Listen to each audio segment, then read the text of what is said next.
Hello. Welcome to the first webinar in our series on qualitative methodologies. Thank you everyone for joining us. Just want to check real quick and make sure that everybody can hear the audio on us. And so if you could just go under your features on the chat box and give us a thumbs up or a yes, that'd be great.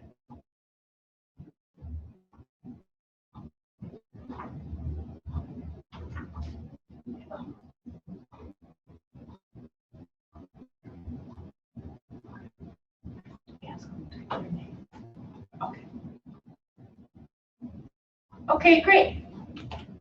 Just wanted to make sure you could hear. So this webinar series was developed and is being presented by staff from the Evaluation Center at the University of Colorado, Denver. And this work is being funded by the State Tobacco Education Prevention Program at the Colorado Department of Public Health and Environment. And there are two presenters today. My name is Erica Clark, and I'm an evaluation specialist at the Evaluation Center. And I've been here since last November, and before that I worked as a public health evaluator for about 9 years. And my colleague is Peter. I'll let him say hello now. Hi, good morning everybody. My name is Peter Rumbach, and I'm also an evaluation specialist with the Evaluation Center. And I've been with the center for over 2 years now.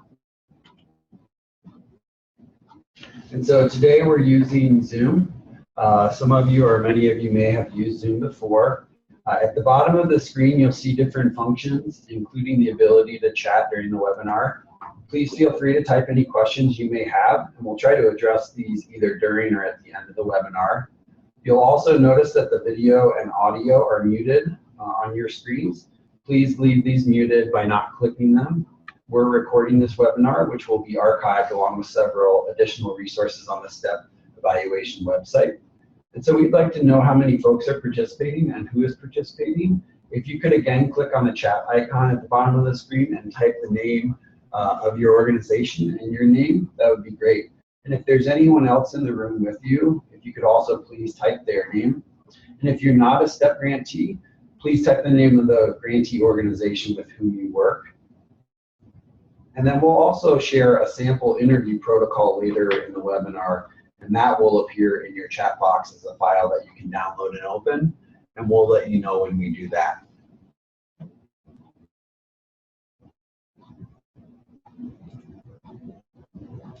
Great, so it looks like a lot of you have found the chat box and are typing your information, so thank you for doing that. So this is webinar 1 of 2 webinars on using qualitative methodologies in your work. The TA content was developed based on a needs assessment of STEPP grantees. Webinars will be presented live on the date shown and then archived for viewing at other times.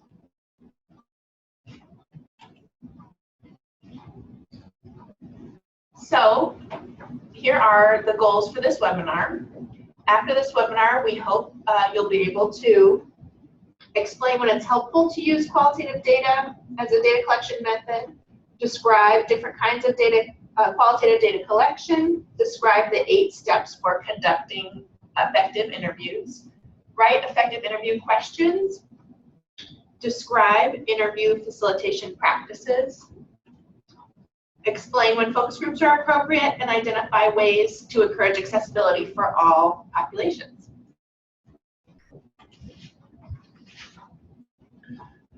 So qualitative data is descriptive data, usually words like opinions, behaviors, and attributes that are non-numeric.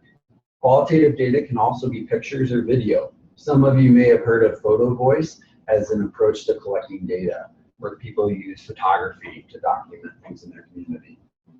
Other types of qualitative data are spoken words, such as interviews or group interviews and focus groups, or written words such as open response items or essays.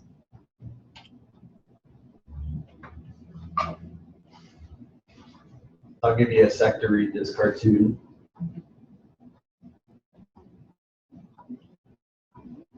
And this is kind of a funny illustration of how quantitative data may sometimes lack the depth or context to gain a meaningful understanding of what you're evaluating.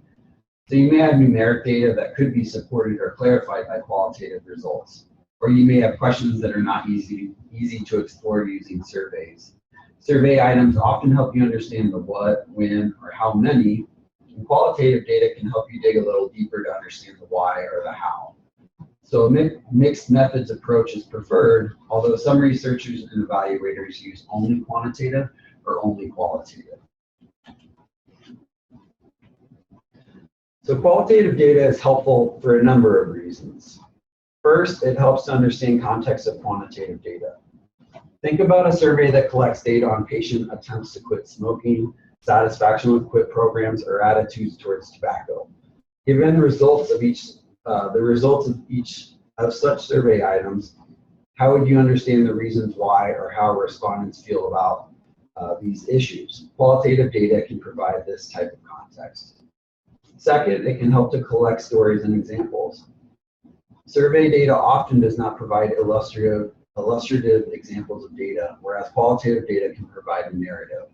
If you want to know about patient experiences with quit programs, it's nice to have examples of those patient experiences in addition to satisfaction with programs or raw numbers of how many patients went through quit programs.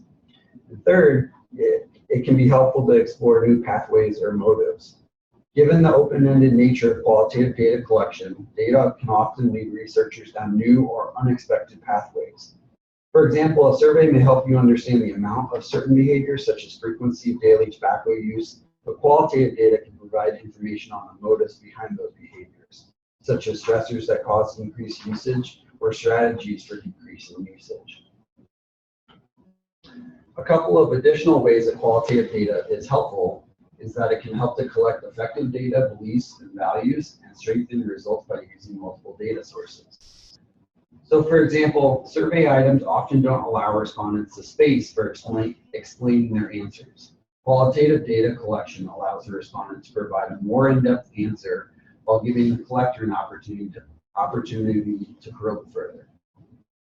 And also understanding the who, what, where, when, and why are important factors in understanding the evaluation questions you are addressing. Using both quantitative and qualitative methods or a mixed methods approach helps build a more complete picture to address those questions.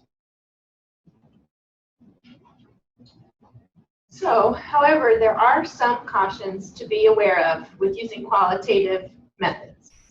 Qualitative data collection is resource intensive in terms of time and effort, and often requires at least a two-person team for validity. Qualitative data requires care to avoid bias or influencing subjects. Therefore, qualitative methods are best used when the benefits match your data collection goals and you have the resources to do it well. So before choosing qualitative methods, think about the kind of data you'll likely collect. Will qualitative data shed light on your evaluation questions? You might have noticed a bicycle theme throughout our slides so far. To illustrate the content presented in this webinar, we developed a mock study about bicycle commuting as a fun, realistic example. In our example, our community leaders are interested in the perceptions of bicycle commuters because they're looking for ways to encourage more bicycle ridership as part of the community's commitment to the environment. So these are the evaluation questions that we came up with for this mock study. What motivates citizens in our community to commute to work by bicycle, and in what ways could our community increase bicycle commuting? Descriptive qualitative methods would be a good choice, as we will have the opportunity to explore values and motives, collect examples or stories, and seek out new ideas. In our bicycle commuting study, we hope to understand the perspectives and motivations of individuals who bike to work and ideas that they might have to make the community more bike-friendly and to encourage more community members to bike to work. In this case, and often in other studies, this qualitative data can add richness and greater context to quantitative data that Peter talked a lot about, say, collecting data through a survey. So the most commonly used qualitative data collection methods are open-ended survey questions and interviews. We'll briefly talk about group interviews and focus groups later in the webinar. Less frequently used qualitative methods include analysis of essays, journals, drawings, photos, videos, direct observation, and document review. We will not be including those methods in this webinar, but we'll be happy to consult individually or provide resources if you are interested in them.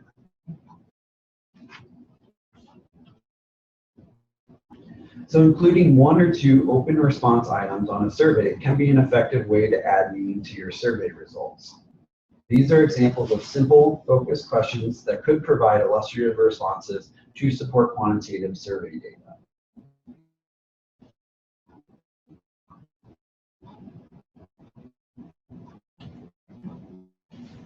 With open response survey items, you're able to seek new ideas and explore motives to some extent. It's often more economical to survey large numbers of individuals than to conduct many interviews. However, many survey respondents skip open response items, or they provide very brief responses and little detail. Individuals may also have limited writing skills. If you want to collect more in-depth information, interviews may be a better methodological choice if you have the budget, time, and expertise. So now we'll discuss interview methodology in more detail. Like Peter mentioned, because interviews are so frequently used, we'll concentrate on this method today. We came up with 8 steps for conducting interviews. Determine the type of interview, develop a protocol, which is your list of questions, and pilot your questions. Select interviewees, schedule and attend to logistics, develop and explain confidentiality, collect and record data, debrief following the interview, and analyze the data. And we'll review each step in the following slides. So the first step is to determine the type of interview we want to collect. This may be influenced by the location and the sample. For example, if you will be talking with people with whom you already have a relationship, a more informal conversation may feel most natural. A semi-structured interview is often used because this allows the interviewer to have both a prepared list of questions and the opportunity to diverge from the protocol to examine any new ideas or ask follow-up questions. A standardized interview produces the most consistent results and is often useful if you are interviewing a large sample because it simplifies analysis since the exact same questions are asked of all participants. Step 2 is to develop your interview protocol. This is your actual list of questions, which are different from your broad evaluation questions. Like you would in developing survey questions, look for existing interview guides or instruments that might have been used previously. Next, Peter will go through 6 types of interview questions. So you have many options for types of interview questions. One of them is experience and behavior questions. According to Michael Quinn Patton, author of the text entitled Qualitative Research and Evaluation Methods, experience and behavior questions aim to elicit behaviors, experiences, actions, and activities that would have been observable if the observer had been present. In an interview, you may ask an interviewee to describe a typical day commuting to work by bicycle. Another type of question are opinion and value questions. Patton states that these questions aim to understand cognitive and interpretive processes by asking about opinions, judgments, and values. They tell us what people think as opposed to what they may experience. The third type of questions are feeling questions. These are distinct from opinion questions in that the interviewer is looking for an objective response: happy, anxious, joyful. Patton suggests it is critical for an interviewer to understand the difference between feeling and opinion and be aware of the question type being asked and the response given. For example, asking, "How do you feel about commuting?" offers a cue to the interviewee to provide an opinion rather than a feeling. It is the interviewer's responsibility to ask about and listen for feeling level responses. In the example provided, "How does commuting by bicycle make you feel?" it is the interviewer's job to listen for an adjective response rather than an opinion response. A fourth type of question is a knowledge question. Knowledge questions aim to gather specific factual knowledge the interviewee knows. These are distinct from feelings or opinions. Another type of question is a sensory question. Sensory questions ask about what is seen, heard, touched, tasted, or smelled. Patton suggests this type of question also attempts to understand the experience of the interviewee, but specifically aims to describe the stimuli of that experience. And then finally, the demographic question. This type of question helps locate a respondent in relation to other people. Patton describes how asking these questions in an open-ended manner allows the interviewee to categorize themselves rather than prescribing them to an existing set of responses. This type of inquiry also provides a consideration when conducting your analysis. For example, does your evaluation question aim to understand the differences in motivations for writing the work depending on field of work? Demographic questions and qualitative methods, similar to quantitative methods, should be considered carefully and used with an intended purpose. Next, we'll offer some best practices for writing effective interview questions and have a little audience participation through the chat box. The first best practice is to ask open-ended questions. Here's an example of a poor open-ended question. So if you'd like, go ahead and type in the chat box, and tell us why this is a poor open-ended interview question.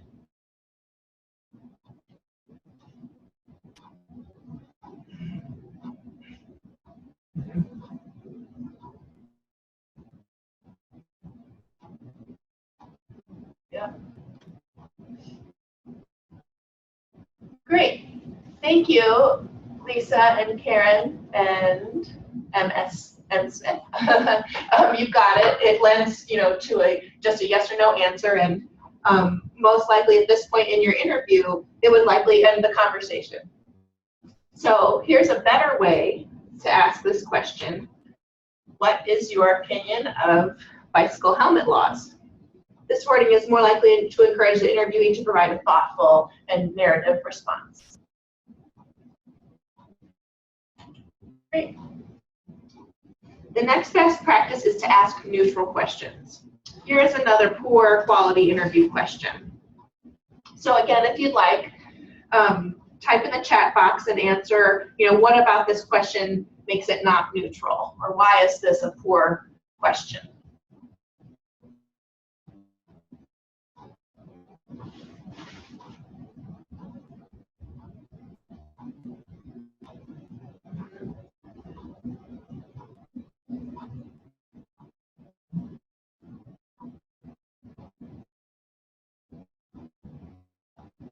Great. It looks like one person answered that it assumes conflict, and that's exactly right. The way it's worded, it assumes that there are conflicts between the bicyclists and car drivers, and that may not be the experience of your interviewee. And it is a leading question. Instead, here's how, a better way you could ask this. What is your experience interacting with drivers when you're on your bicycle? Interview questions along with your behaviors and responses as the interviewer must be neutral. This will help protect against the social desirability bias, which is the tendency for research participants to respond in a way that we were viewed as favorably by others or in a socially accepted way, in the way that they think you as the interviewer wants them to respond. This could mean that they're over-reporting good behavior or that they may be under-reporting any bad behavior. So we'll just demonstrate this a little later in the webinar with a sample interview.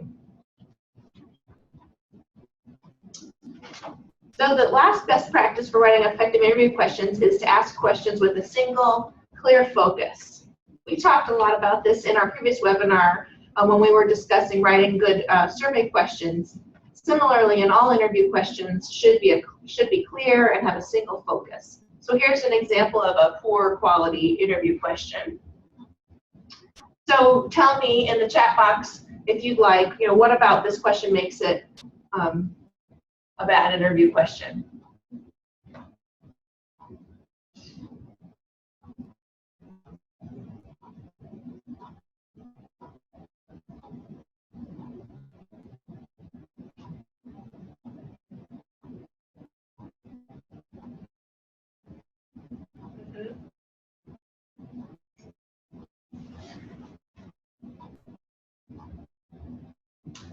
good. So somebody said, great, that it includes both likes and dislikes in the same question, and also includes community and anywhere, that there's too many questions within a question, and that's exactly right. So here is an example of a better way to ask this question. What are the challenges to commuting by bicycle? So one way to check whether your question is too complicated or double-barreled, as we say, think about whether they need to answer more than one question within the question. So if yes, then you need to simplify and break it up and ask it in separate questions. Okay. So our last advice here is be careful with why questions. These can feel accusatory and put the interviewee in a defensive stance. Lastly, once you've drafted your interview questions, check that you follow these best practices and consider pilot testing with individuals who are similar to those who you'll be interviewing for your study. Feedback from this process can help you refine and clarify your questions.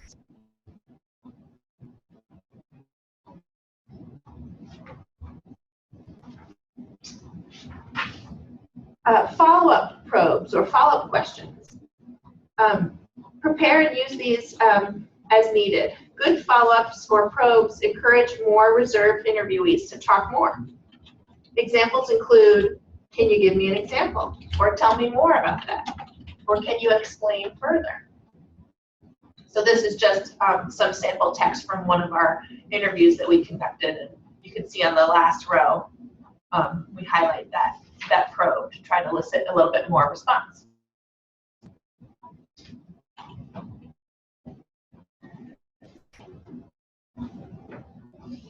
So our third step is to select your interviewees. Qualitative researchers try to conduct interviews until they reach saturation. That is, that they're no longer hearing new information through the interviews. However, this is likely not practical. Instead, think about these questions to determine your sample. Internally, what are your budget, resource, or time constraints? Using a mixed method approach may affect the number and scope of interviews you choose or are able to conduct. A deadline within a grant may also affect your decision making. Each situation is unique, and evaluators should take into account internal and external factors that may affect your interview methods. To answer your evaluation questions, are there important populations to include? For example, do you want to consider gender, distance of commute, rural versus urban, geographic location, or occupation? It's also important to consider sampling bias. This occurs when your selection of participants is not equally balanced or objectively represented. For example, in thinking about our biking community study again, have we considered interviewing both policymakers and citizens, both drivers and non-drivers? What perspectives do we need to hear to offer a balanced and representative set of data from our community? Additionally, how can you access these populations, and are there existing opportunities, such as the annual Bike to Work Day, where you could potentially conduct interviews? Identifying these opportunities can more effectively utilize resources while reducing your administrative burdens. Great. And I'm just going to take a moment to address a question that came up in the chat box, and it was from El Paso County. Asked about the question that we did as an example for challenges. It was the last question for a single clear focus. And I think that's a great point. Often in interview questions, we'll add the phrase, if any. So what, comma, if any, comma, are the challenges to commuting by bicycle? That can limit the assumption that there are challenges for your interviewee. So we didn't add that to that question. That's a great point. That's something that you can do in your interview questions if you feel it is a leading question, just to avoid that assumption. So thanks for the question, El Paso. All right, so the fourth step in interviews is to schedule and attend to logistics. There are several pieces to this step, and it can take some administrative effort to carry out all the details required. Some of these pieces include developing an information sheet, drafting introductory and follow-up thank you emails, soliciting participation, and scheduling interviews. It can be easy to overlook this step, but it's one of the most critical steps of collecting qualitative data. So remember, this is often the first contact you will have with potential interviewees. So attending to the details is really worth the time and effort because it can help to increase you building your rapport and the likelihood of participation. So developing an information sheet. This is really important. It contains all the pieces listed on this slide, and it helps prepare you or whoever will reach out to potential interviewees to answer any questions they may have before agreeing to participate. Depending on the situation, you may choose to contact potential interviewees by phone, email, or you may be soliciting participation in real time at an existing event. In any of these cases, it's important to have this information ready to provide to a potential interviewee. If you make initial contact by email, it's important to draft an email containing much of the same information as your information sheet, but also how to indicate availability for scheduling. So how would an interviewee tell you when they're available? We found doodle polls to be an effective scheduling tool. It's important when scheduling to remember that confidentiality starts with initial contact, not only when conducting and dealing with analysis. So if you're soliciting participation by email, you should email participants individually or on a blind CC. And additionally, when scheduling via a tool like Doodle, you can choose to have the poll participation hidden so participants cannot see each other's information.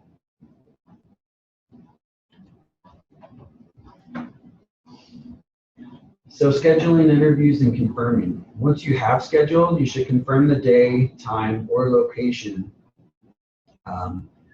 if it is in person, or the phone number if it's by phone prior to conducting the interview.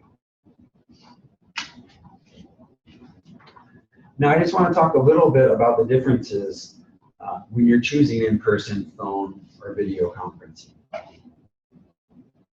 It's important to offer the interviewee the option most convenient to them.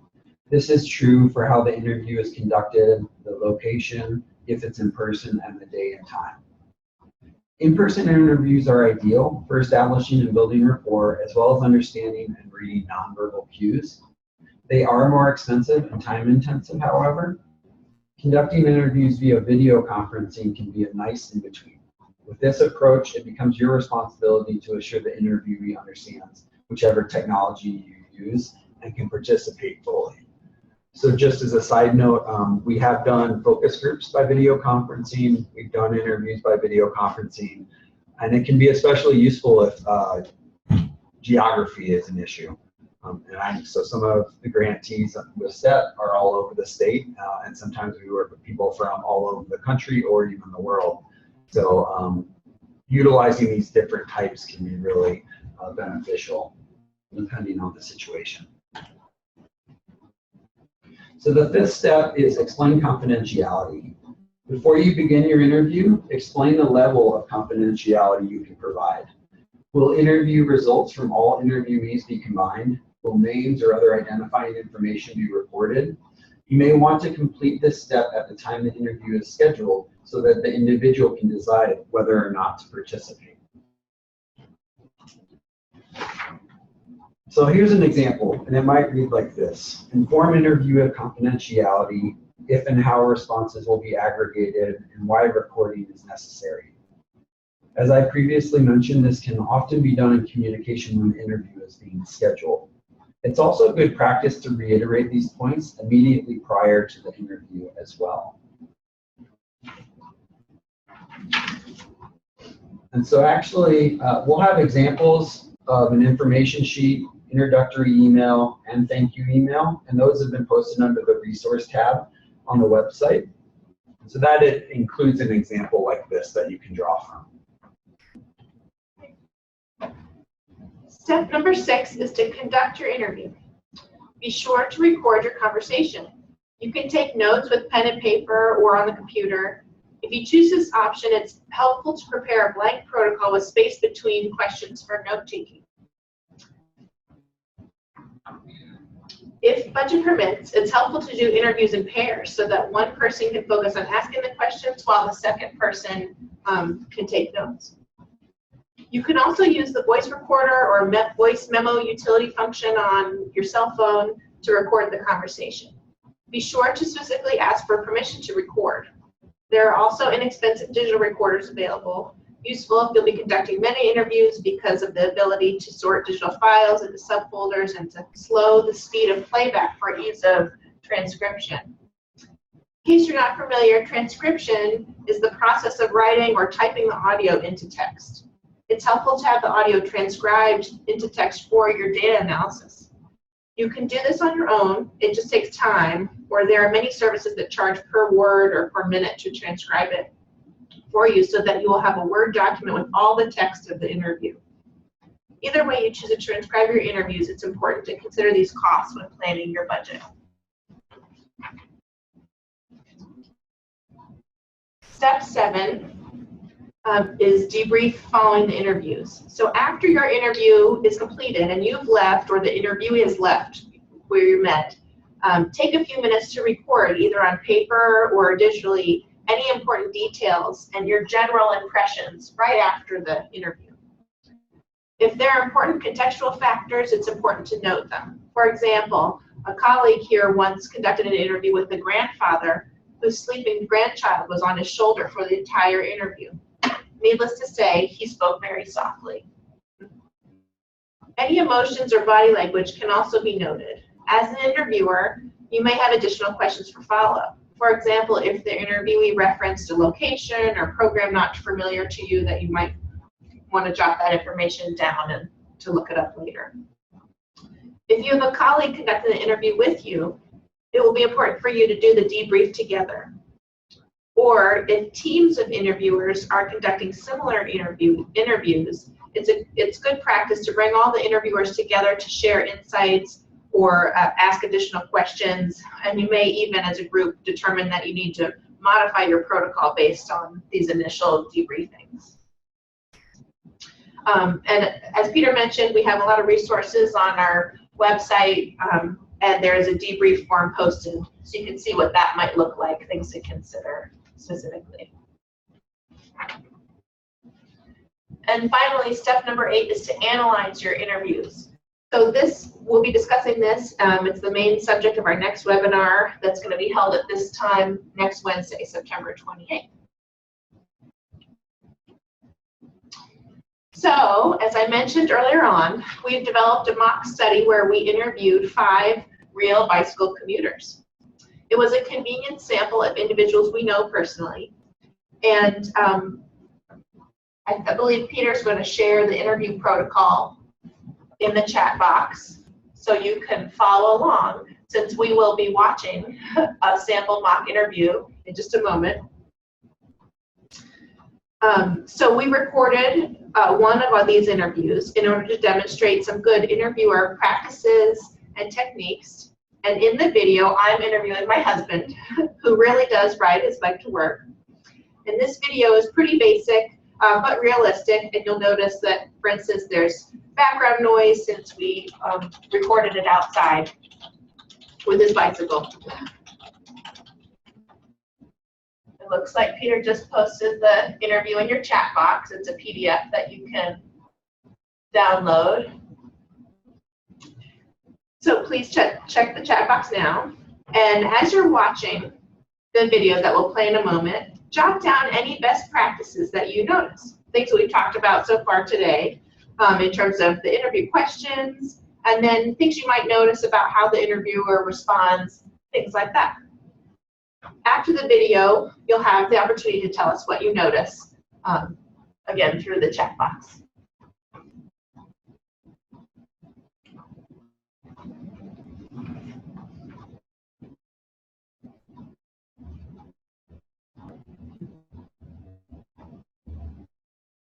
And I'm just going to give maybe 30 seconds, make sure that everybody had the opportunity to download and open the file. So I'll wait to click play just for a little bit. And it's a short interview. It's only about 4 minutes. Yeah, please let us know if you have any problems downloading the file.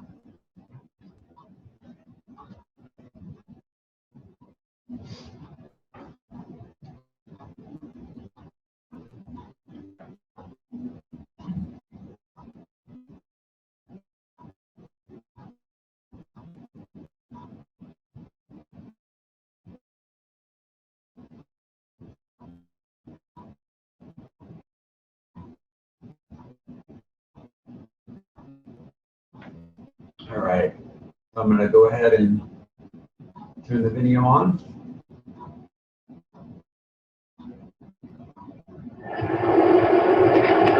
Hi, thanks for agreeing to participate in this interview. Sure. As I mentioned when we scheduled this time, our community leaders are really interested in the perceptions that bike commuters have, and that's because they're looking for ways to encourage more bicycle ridership in the community, and that's part of the community's larger commitment to the environment. And we'll be talking to at least 30 bike commuters like you, and we will prepare a short report summarizing the feedback from all these interviews, and that information will likely be presented at a city council meeting. But we'll be sure not to include your name or any personal information in that data. And I have about 6 questions, and I'll be sure to keep to our time limit of less than 10 minutes. Okay. Do you have any questions right now? No. Okay. And are you still willing to be interviewed? Sure. Great. So I'd like to record our conversation today, just so I can make sure I accurately capture all your comments. Is it okay if I record with this audio recorder? That's fine. Okay. Great. So the first question is, how long have you been commuting by bicycle to work? About 10 years. Okay. And how long is your commute each way? It's about 4 miles, and my current job is about 8 miles. Okay. And on average, about how many days a week do you commute to work by bike? Probably 3, and more when it's summertime and less in winter time. Okay. And so what factors help you decide if you're going to commute to work that day? The biggest one is probably the weather, but right after that is what's going on at work, Okay. meetings, and having to drive somewhere to see somebody. Okay. Great. And so you mentioned you've been commuting by bike to work for about 10 years. What are some of the benefits that you perceive to commuting to work?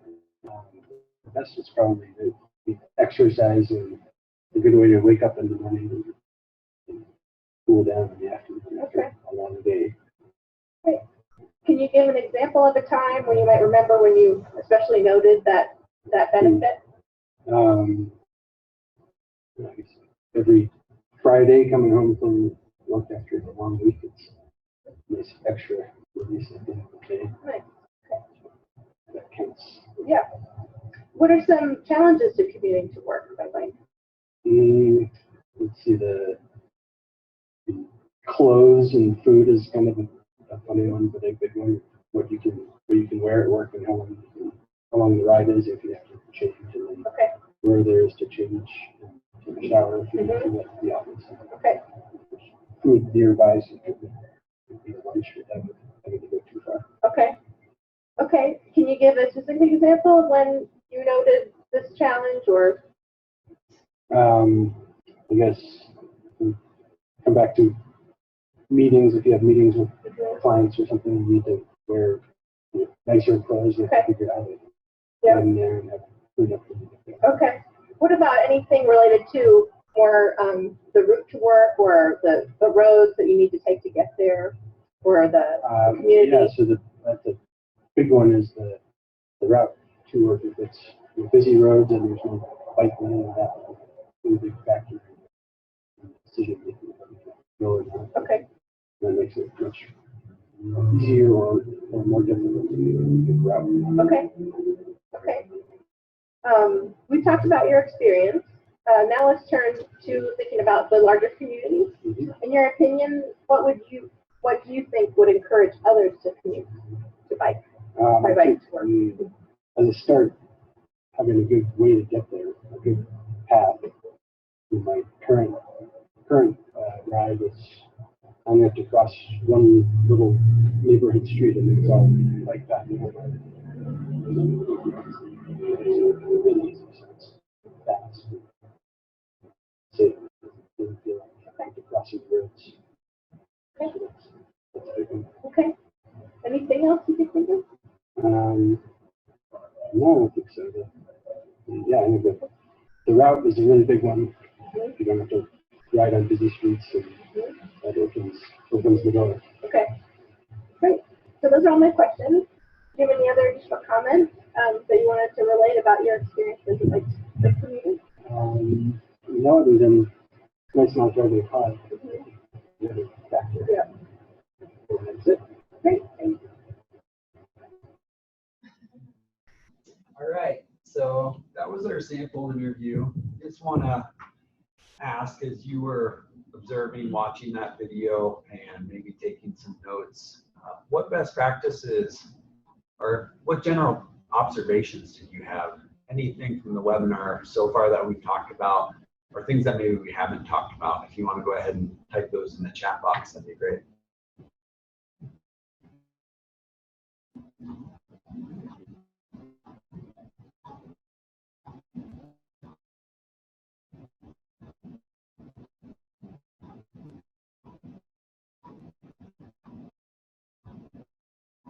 So it looks like Lisa said good follow-up questions. So yeah, the interviewer had probes listed on the protocol that she could use to follow up to try and elicit some examples of some of the more general questions.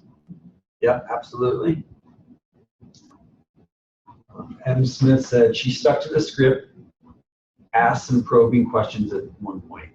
Yeah, so I think that's a good point. She stuck to the script. And so this is a structured interview. So if you're going to be interviewing 30, 40, 50 people, and you're going to have multiple interviewers and it is structured, you do want the interviewer or interviewers to understand that it is important for data collection and then analysis that you stick to the script as much as possible. Great. Any other observations from others?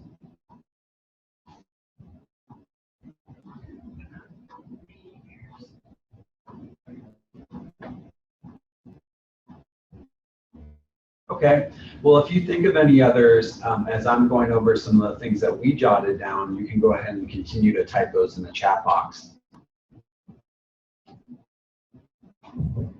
So a couple effective interviewer facilitator practices, one is to set expectations. So for example, the interviewer stated, I have 8 questions to ask and we'll keep our conversation to no more than 10 minutes. Will that work for you? And so it kind of gives an idea to reiterate the length of the interview as far as questions and time, and allow for any follow-up questions from the interviewee before you begin. Also develop a rapport with the interviewee. This can be done through respect and active listening, including making eye contact. And really, as I mentioned before, that begins with your initial contact, but it continues into the actual conducting of the interview. Another effective facilitator practice is to maintain a friendly but neutral stance. This is in regards to the content of what is shared.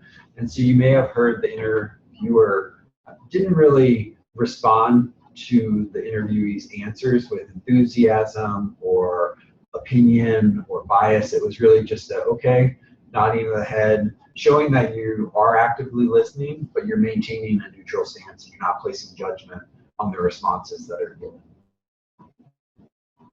And then another effective facilitator practice is to provide reinforcement.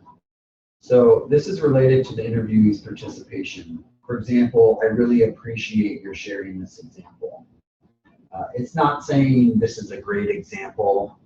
It's just saying that the fact that you did share it, we appreciate that. So it encourages the interviewee to be more comfortable and provides reinforcement.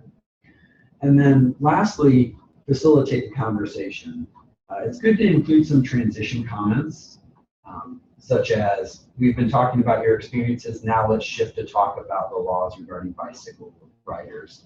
And also to summarize, saying things like, I've heard you say, or is there anything else you would like to share about? This can be a good way to show that you have been listening throughout the interview. So it looks like no additional items in the chat box. A couple other examples that are good to note are, there were no why questions. The questions were generally open-ended and had a singular focus. As somebody noted, there were probes. She went over confidentiality at the beginning of the interview. She talked about how data will be used. And she made the best of the environment, the noise, the interruptions. So those are some additional observations with that example. Great. So just a few comments on group interviews and focus groups. So a group interview, you are using the same questions as you would in a one-on-one, but for convenience, it's just conducted with more than one participant, so for efficiency. Focus groups are focused on a very few questions and are best used when you believe the interaction among the participants in a group will enhance the quality of the data. Hearing comments from others may stimulate recall or to bring up new ideas, or may help to moderate even extreme perspectives. They work best when the participants do not know each other and when there are no kind of power relationships. If you're interested in conducting focus groups, we're happy to consult with you on some best practices and provide specific resources, so just reach out to us. It's also important to assure accessibility to the interview process for individuals from diverse backgrounds, those with mental or physical limitations, from cultures or backgrounds that are different from your own, etc. So you should consider and recognize how you'll be seen by the person being interviewed. Consider issues that may exist between with power and privilege, and be conscious of that your interview. Be conscious of values and perceptions of time, and that your interviewee might likely have different values and have different feelings about these things. So by recognizing this, you can increase your understanding of who you'll be interviewing, and you can modify your interview process or even your protocol questions to make the interviewee feel more comfortable and increase the likelihood that you'll elicit a good response. So some ways to improve accessibility include involving cultural insiders. Cultural insiders are those who come from or have a connection to the individuals from the group you might be interviewing, and involve them at all stages of the process, even in developing the protocol, questions. They could even assist in contacting participants and to schedule them to be interviewed by you. They can help be the introducer, or they can even, you could work to train them to help conduct the interviews. And they would also provide a lot of insight in the data interpretation process. Another way to improve accessibility is to reduce communication barriers by follow the effective interview facilitator practices, the ones that Peter reviewed earlier. And other things that can help are conducting the interviews in person, in face-to-face might help limit or reduce any barriers, and offer translation services, offering to have a translator to translate into another language, or even for those who are hearing impaired and might use sign language.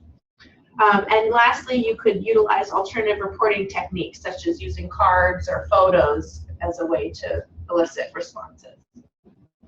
I'll just add to that, you know, another thing that you can think about is literacy level. If that's a factor, or age of the folks that you're trying to interview, it might affect the way you write your interview protocol, the structure of the questions.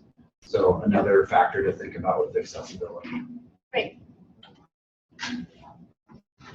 So this is coming to the end of our webinar. We hope that we've achieved the goals for this webinar, and that now you're able to know when and why to use qualitative methods to write effective interview questions, conduct effective interviews, and make interviews accessible. And so this is our website, steppeval.org, and it's a place where you can find the resources we mentioned throughout the webinar. Those again include a sample protocol, information sheet, invitation email, thank you email, a sample debrief guide, and as well as a sample document review form. And then we also put the link to Michael Quinn Patton's book that I mentioned, referenced during the webinar. And so you can take a look if you want to build your library with any qualitative resources. He's a great author for that. And then also we will post webinars here that we've recorded. And so past webinars, like the survey webinar series is already posted there, as well as resources for that. So you can find those there. And then we created a community forum, and there's a thread for each of the different webinar series.